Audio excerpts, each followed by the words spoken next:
Barşаңызға қайырлы күн достар. Каналыма қош келдіңіздер. Сіздермен Қаламқас. Каналыма тіркелуді ұмытпаңыздар. Видеоны соңына дейін көріңіздер. Сіздерге бүгін өте керемет рецептпен бөлісемін. Яғни үй жағдайында балаларға ұнайтын, сүйсініп жейтін тағам, яғни қуырылған пиццаның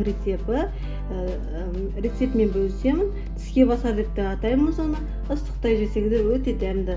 Ең алдымен бізге қажет заттар: ұн қажет, тұз қажет, қамырына май қажет, сұйық май, осындай газдалған сусын қажет.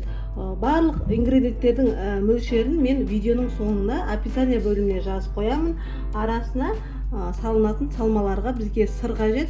Осында ұсақталып аламыз, дөңгелектеп турап аламыз. Осындай неміз колбасамызды, яғни шұжығымызды қызанақ қосамыз. Ең алдымен біз қамырымызды илеп аламыз. 150 грамм, яғни бакал 200 грамм, осын толтырмай 150 миллилитрде өлшеп аламыз шамамен. Мінекей осылай құйып алдық суымызды. Ыдысымыз үстіне қантымызды, тұзымызды саламыз. Жарты қасық тұз, жарты қасық қант саламыз. Жақсылап араластырып,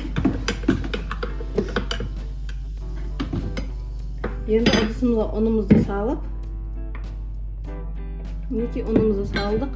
Үстіне жаңағы газдалған сусынымызды құйып қамыр илейміз.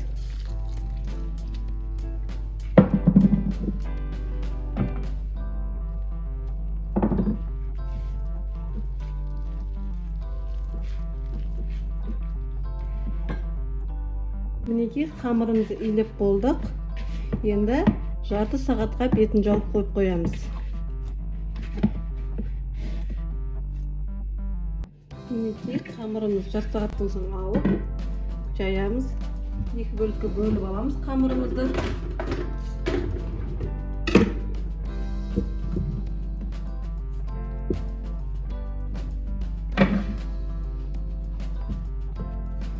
Мінекей екеуін теңдей қылып екі бөлікке бөліп алып жаямыз қамырымызды.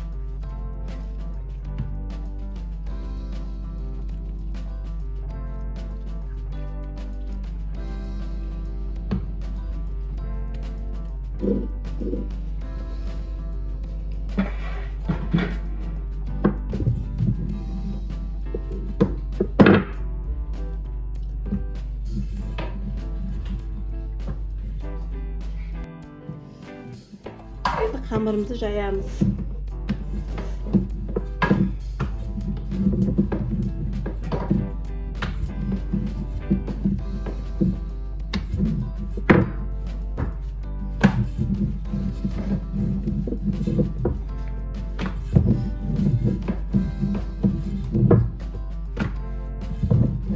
Мінекей бір золамызды жайып болдық. Қамырымызды енді жинап бір шетке қойып қоямыз. Енді екінші қамырымызды жаямыз.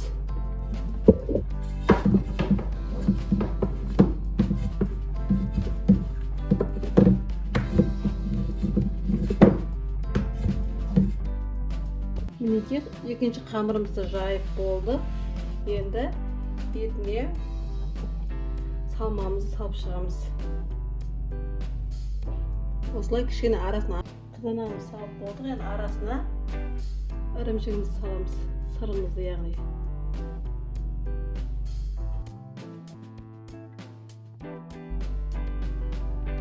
Енді үстіне шұжығымызды салып шығамыз.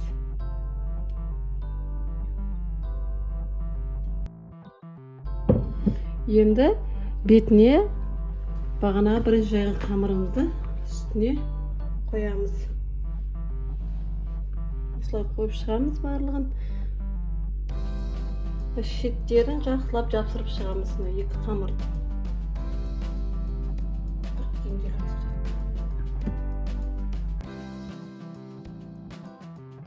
Мінекей салмамыз салған жерлерінде осылай қаттырақ басып шығамыз.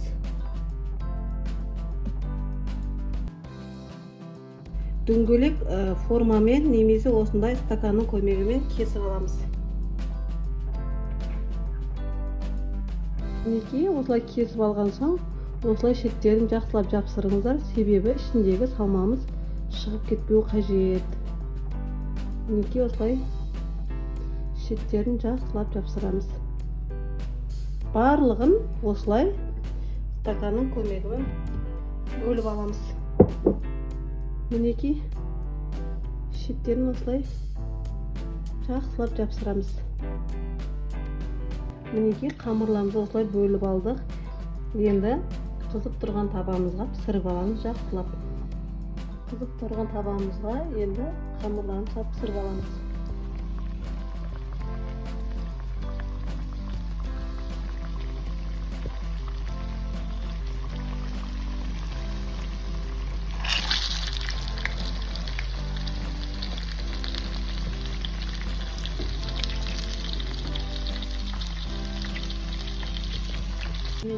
Келесі бетін аударып осылай қызартып пісіріп аламыз барлығын.